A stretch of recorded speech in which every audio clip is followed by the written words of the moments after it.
Chad here with a review of Last Voyage of the Demeter. Along for the ride here, or the voyage, if you will, is friend of the show, Marie. How are you doing this evening? I'm doing wonderful, Chad. How are you doing? I'm not bad. So before we jump into this, if you're watching on YouTube, please do the YouTube things, like and subscribe. If you're listening to the audio, follow, subscribe, leave a review.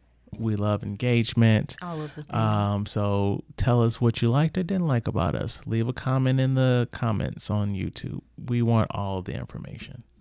So we watched a movie tonight, Last Voyage of the Demeter. It's a horror movie. Are you familiar? Are you aware that this is technically IP? No. I just saw it said Bram Stoker's. And then I was like, oh, okay, that's a thing. Okay. So in the book Dracula, there is a chapter about how Dracula went from the old country to London. Ah, okay. And this is that chapter where he basically killed the people on the boat. Oh, okay. Yeah. Nope. Didn't know that at all. Okay. How familiar are you with the whole Dracula thing? Like, have you seen any of the movies or shows? I have not. I like vampire lore, but the original stuff, it might as well be Shakespeare. No, I'm not saying that. I'm not saying going like back that far. The old black and whites, but we've had plenty of like Dracula content over the last couple of years. Like, you remember Dracula 2000 with Gerard Butler? I didn't see that one. But you are aware of it. I'm aware of it. Vampire in Brooklyn. Well, that one's fine. Yes, I did see that one, and I saw that one in theaters way back in the day. I see Dracula and I think old. I get you. So connotation. This being on a ship. I don't know. Were they in? They had bullets. So yeah, it was like the 1800s. Okay, so like the 1800s. That's still way too old for my vampire lore. Okay. I don't mind flashbacks in a show, but I'm like, you need some Lost Boys. You need some 80s hair. Yeah, I need something new, newish. So I'm a fan of horror. So like I've seen different adaptations. Have you read any of the books? No. Okay. I don't know if I've read any pure horror books, to be honest. No. Any of the Bram, is it Stoker or Stroker? I thought it was Stoker, but I don't know. So, no, I haven't. I've done none of the things. Okay. So. Well, no, I was just coming at it from an angle of film since, you are a film person. I am, but I don't go back and watch old things. Stop saying old things. Like, it's old. Like what I'm getting at is like I want to say 2020, they're on Netflix right now. There is a Dracula adaptation that's really good. It's 3 parts. I didn't know that. It's 3 parts. The first 2 parts are excellent. Don't watch the 3rd part. You got to. No, you really don't. Like the way it's set up, it's a mini series, so each episode can be its own thing by itself. Okay. Like there's like a slight cliffhanger at the end of each one where you're like, oh, what's next? But you don't have to see what's next. But after is it set back in the day? Yeah, it's accurate to the book. Ugh. So the 2nd episode is the movie we just saw. Oh, okay. And I'm just going to put that out there right now. The version you can watch on Netflix right now is a much better version of this movie that we saw. Okay. So I don't know what the other version is. I didn't mind this version. I just feel like it was pretty slow because it was set back in the day. There was really nothing to watch them do. You're not a period piece person? Not really. Interesting. Okay. That's good to know to see who I'm going to invite on future screenings. I know. I X'd myself out tonight. I mean, okay. For the audio listeners, I'm taking off my glasses to show that I'm getting serious right now. To be fair, yes. Okay. Yes, you did. Yes, I'm sorry. You fell asleep in this movie, and I'm like, I know, girl, that's a cardinal sin. What are you doing? Sleep in the movies. I was like, it was. This girl is an advanced screening. You embarrassing me. You thought they were going to tap you on the shoulder and ask you to leave. Like, excuse me, sir. What is she doing? Right. They're like, sir. She can't fill out the comment card at the end because she didn't see this piece of art we just bestowed upon you. Goodness. So, Sorry. yeah. So, listeners, it might be a minute before Marie does an advanced review with me. Sorry to the producers and the writers and actors and everybody of this film. All right, but so just to give people a rundown of what the movie is, essentially, this movie is a ship called the Demeter. Mm-hmm. It's taking a voyage from Romania to London, and they have some cargo on it. That's not just cargo. Spoilers. It's Dracula. Yeah. Dracula's in the cargo hold. Dracula's eating the people. It's a wild time. It's a wild time. That's basically what the movie's about. So we're releasing this the day the movie comes out. And I don't really think that, there's much to spoil here. No, it's Dracula on a boat. Right. People say less, right? Yeah, people are going to die. So, overall, what did you think of this movie? Let's do negatives. Negatives? For me, it was a period piece, but period pieces can have they can have some action, and this had a little bit of action, but for the most part, I don't know, they just didn't feel like Captain Jack Sparrow. It didn't feel like there was a lot of life on this boat, even though there were several of them.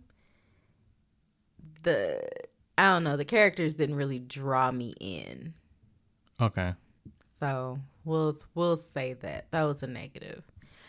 I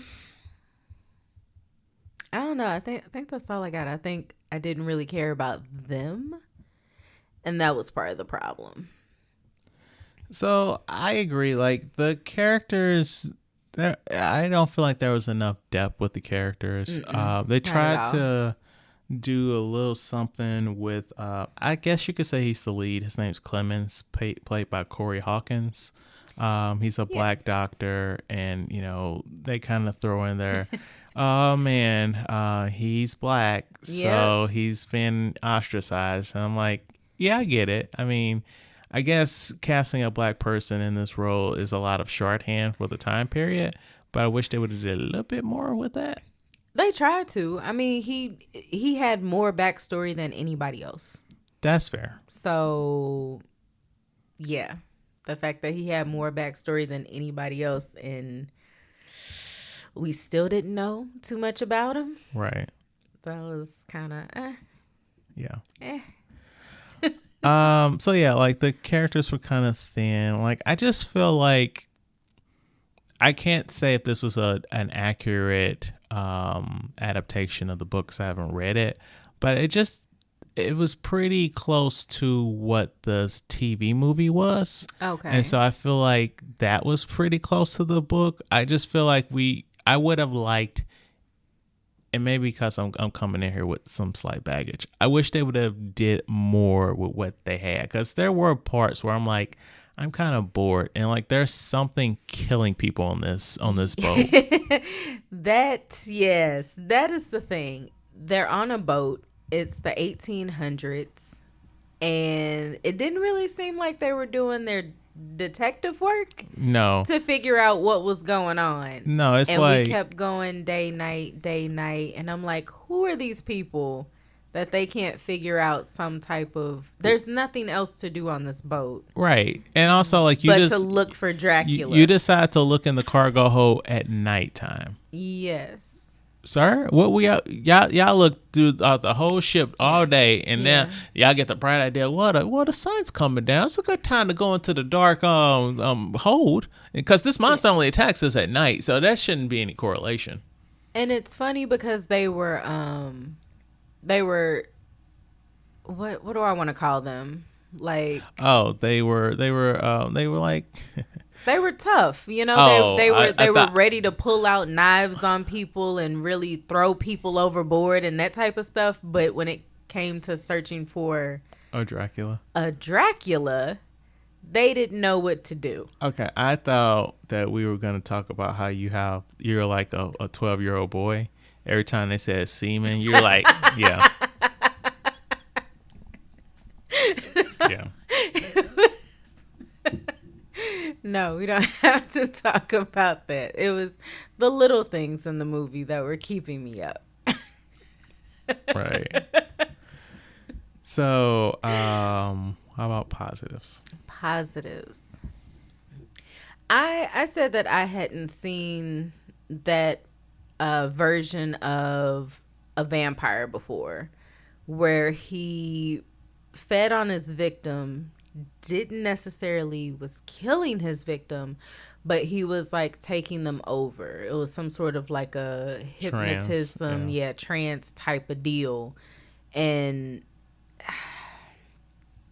I wish they did more with that. Like if they were using the trance thing to have Dracula hunt during the day, then it would have been a lot more scary instead of like 10 minutes before sundown. Now all of a sudden he can possess this person and use this person. It's like he's finna be up.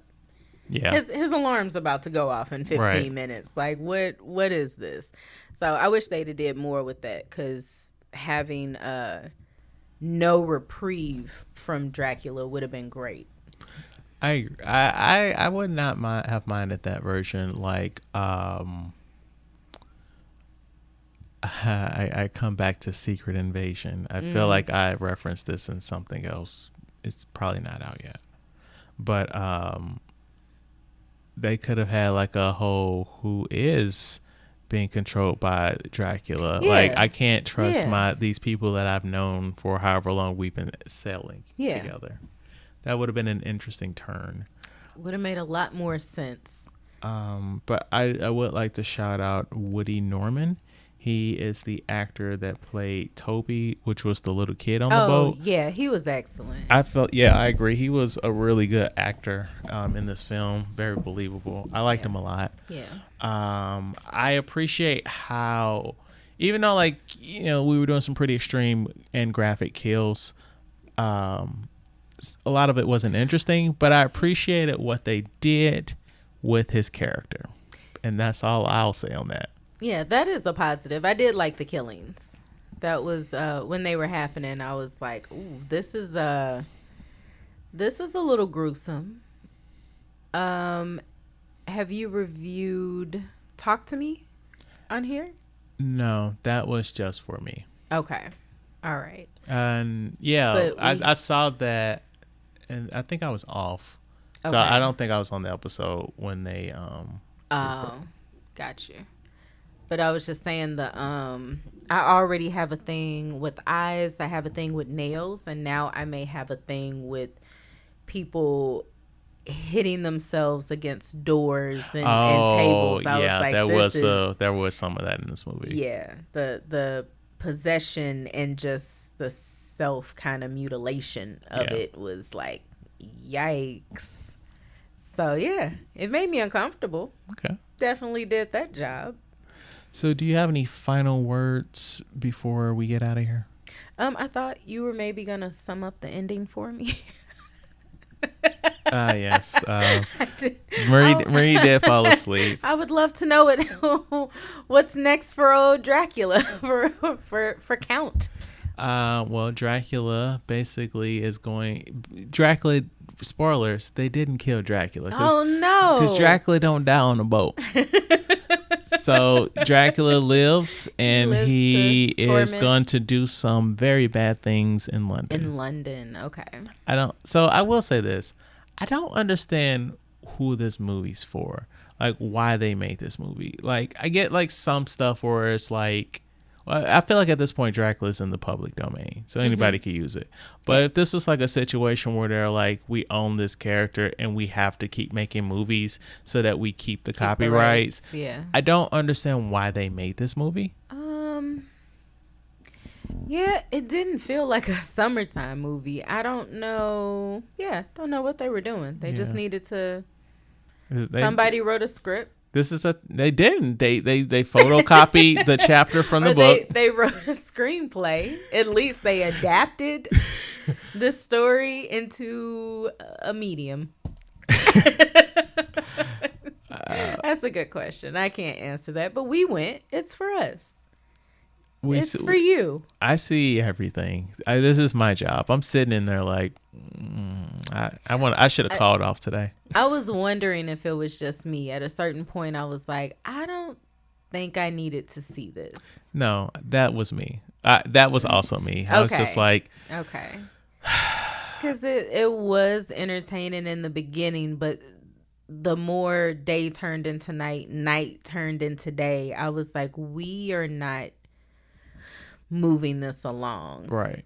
So am I just waiting for nighttime so that Dracula can come out and kill? Okay, I'm just waiting. I'll say this in for them to die. In the TV movie, there were more characters on the boat because it wasn't just like we are a cargo ship. They're like it was a passenger ship as well. Okay. So and also Dracula was in this version it's monster Dracula, not human man looking Dracula. Yeah, no, not at all. So in that one is human man looking Dracula. So he's like messing with people. So like not killing them initially. He's like in human form messing with people. Oh, that would have been a much better version because this Dracula was obviously a demon. Yes. It's very much Slender Man meets. Yes, very Slender Man. Yeah, meets something. But like the trailer made it seem like maybe this took place all in one night. Like maybe they were trying to kill Dracula. He got loose and they were fearing for their lives and maybe they would make it to the next morning. But again, this took place over like maybe 6 days. And I was like, not getting smarter. This takes place over a month. Over a month? Because when they're doing like the little the movie is narrated and it's the captain's logs. It was like it was like July 6th or 7th when they started the voyage, and he said we should make it there by like August 6th or 7th. Wow. So they were at sea for a month. Yeah. Boo on them. Yeah. Because I get somebody, may have fallen over the boat. And it's like, well, there's still this big pool of blood. Mm-hmm. They're like, no investigative work. He probably just got drunk and fell over. So we're not going to investigate that. And it's like, but why? Yeah. So, and then once more in the TV movie, I'm like, what is happening? The way Dracula does it in the TV movie, it looks like maybe they have a serial killer on board. Okay. And so like that adds to the paranoia of which one of these passengers could potentially be a murderer. Yeah, you haven't seen The Strain, but yeah, he was a shapeshifter. Mm-hmm. So it's vampire-ish. Well, he is the vampire, but it's other stuff into it. But you don't know who he is because he does shift bodies throughout the show. So that would have been also a better movie than this. Right. So that's blowing my mind that this was not just like 6 days and this was a month. Yeah, yes. So here's my question. Do you recommend this movie? Oh. If you have nothing else to watch, I think it would be a good at-home Saturday or Friday movie. Yeah, I'm leaning... In the theaters, no. Yeah, I'm leaning towards that, too. Like, don't spend your money to see this in the theater. Like, if it's streaming on something and you just gotta, like, oh, man, let's watch a scary movie, you know. It's got some, whoever you're watching it with, or if you're watching it by yourself, or it's into gore, there is that. But don't spend your money. Don't spend your money. Yeah. If you're a horror fan, it's for you at home. Yeah. Or watch the second episode of the Netflix miniseries. Yeah, which I might check out at work. You should. First 2 episodes are really good. Okay. Seriously, don't watch the third one. But I want to thank you for playing podcast with me, miss. Oh, you're welcome. Sorry I fell asleep. I'm sorry that it's going to be a while before you're back on, but Oh no. But yeah, so thank you guys for listening. Like I said, do the YouTube things if you're watching on YouTube. Like and subscribe. Leave comments. What is your favorite vampire movie? Not just a Dracula movie, but a vampire movie. You know. If you're listening to the audio version of this, please, you know, like I said, leave a review. Rate. Yes, rate us as well. Yes. Subscribe if you haven't already. Tell a friend that's into horror to check us out. We really appreciate it. And also, we're funny. You know, that back and forth Maria and I had about, you know, me not joking about her not going to any advanced screenings with me, you know? Not a joke. Not a joke. No, no.